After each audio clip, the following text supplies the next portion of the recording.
बिगाड़ा काम बिगाड़ा। 3 बहुओं के रवैये से सासू माँ बहुत परेशान थी। दरअसल बात ये थी कि तीनों बहुओं में किसी बात को लेकर अनबन हो गई थी।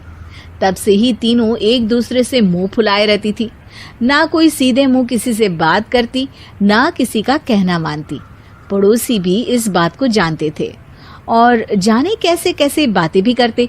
इसीलिए सासू माँ ने तीनों बहुओं को तुरंत अपने कमरे में बुलाया। मैं कई दिनों से देख रही हूँ, तुम तीनों अलग अलग सारे काम कर रही हो। ये सब नहीं चलेगा, तीनों को मिलकर ही काम करना पड़ेगा। सास की बात सुनकर एकदम से बड़ी बहू बोल उठती है। नहीं मम्मी जी, मैं इन दोनों के साथ कुछ नहीं कर सकती। मैं इस घर की बड़ी बहू हूँ, फिर भी ये मेरा कहना बिल्कुल भी नहीं मानती। अरे जेठानी जी, जानबूझकर मुझे डबल काम करवाती है आप। और छोटी मुझसे टेढ़े मुंह ही बात करती है। इन दोनों के बीच हमेशा सैंडविच बन जाती है मेरी, और मैं हमेशा आलू की तरह बीच में मसली जाती हूँ। मम्मी जी, इन दोनों को लगता है कि मैं छोटी हूँ तो इनके पैरों तले दब जाऊंगी, लेकिन नहीं, मेरा भी उतना ही अधिकार है जितना इन दोनों का है। बड़ी आई दोनों मेरी चुगली करने के लिए, मुझे क्या कम समझ रखा है। तीनों बहू एक दूसरे से बहस करने लगती है और सास दोबारा ये देखकर टेंशन में आ जाती है और सबसे कहती है, चुप हो जाओ, अब से तुम तीनों सारे काम एक साथ करोगी। आंख बंद करके एक दूसरे की बात सुनोगी। तुम तीनों इस बात को गांठ बांध लो, वरना अगली छुट्टियों में तुम्हारा अपना मायके जाना कैंसिल। सास की बातें सुनकर डर के मारे तीनों हामी भर देती हैं। जी मम्मी जी, मैं समझ गई। हाँ मम्मी जी, जैसा आप कहें। आप जो कहेंगी मैं वही करूंगी।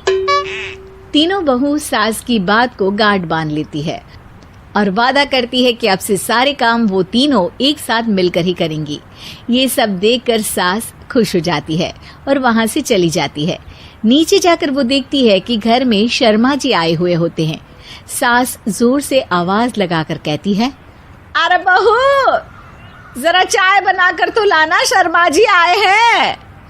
सास की बात सुनकर तीनों बहू तुरंत किचन की ओर भागती है और चाय बनाना शुरू कर देती है।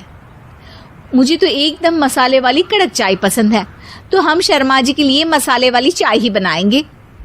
अरे नहीं दीदी, गर्मी के मौसम में मसाला चाय कौन पीता है? मैं तो शर्मा जी के लिए इलायची वाली चाय ही बनाऊंगी। ये कैसी बात कर रही हैं आप दोनों? मेरी मम्मी ने सिखाया है कि मेहमान को ज्यादा दूध और शक्कर वाली चाय देनी चाहिए, वरना वो घर वालों को कंजूस समझते हैं। तो मैं तो शर्मा जी को ऐसी ही चाय दूंगी। तीनों बहुएं अपने अपने तरीके से चाय में शक्कर, मसाला, पत्ती सब डाल देती है। उबलने के बाद तीनों मिलकर चाय बाहर लेकर जाती है और शर्मा जी और सासू माँ को देती हैं।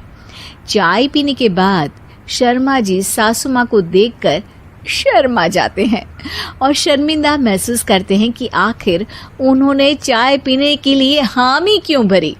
सासू माँ भी चाय पीना शुरू करती है और कहती हैं, अरे बहू, ये कैसी चाय बनाई है?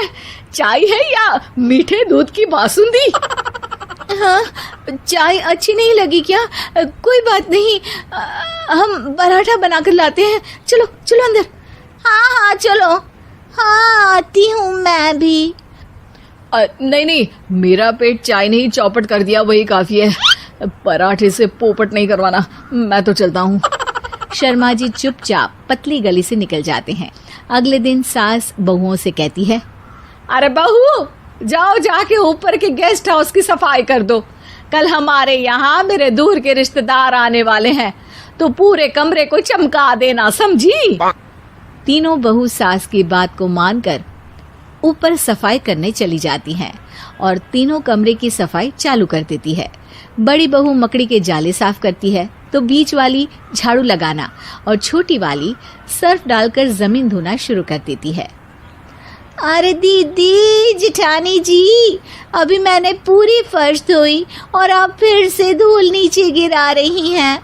और मछली जेठानी जी, आप बिना झाड़ू की धूल यहाँ छटक रही हैं।